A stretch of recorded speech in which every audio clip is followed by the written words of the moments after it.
एक समय की बात है, एक मुसाफिर राह में चलते चलते दलदल में फंस गया था। तभी उसकी नजर पड़ी, वहां से दूसरा मुसाफिर गुजर रहा था, परंतु उसके पास दलदल को पार करने के लिए एक लकड़ी भी थी जिसके सहारे वह आसानी से वहां से निकल सकता था। वह मुसाफिर अपना रास्ता पार करने के लिए अपने मार्ग पर आगे बढ़ रहा था।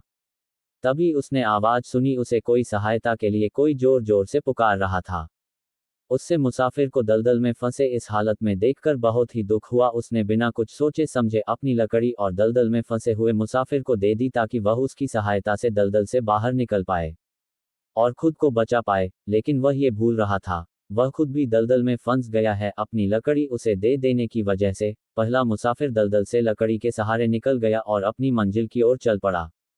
दूसरा मुसाफिर उसकी प्रतीक्षा कर रहा था कि वह कब दोबारा लौटकर एक नई लकड़ी के साथ आएगा और उसे उसकी लकड़ी वापस देगा जिससे वह खुद उस दलदल से बाहर निकल पाए।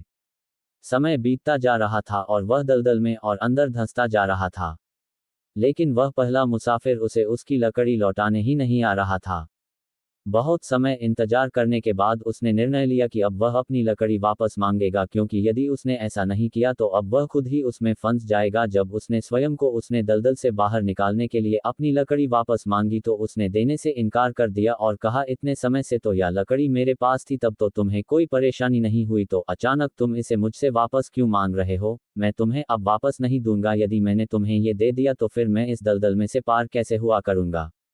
दूसरे मुसाफिर ने कहा, यदि तुम मुझे ये नहीं दोगे तो मैं इस दलदल में फंसकर स्वयं को खो दूंगा। परंतु पहले मुसाफिर का कहना था, यदि मैंने इसे तुम्हें दे दिया तो मैं कैसे पार किया करूंगा? और इतना कहकर वह हंसते हंसते वहां से चल पड़ा। वह बहुत खुश था, उसकी जान जो बच गई थी।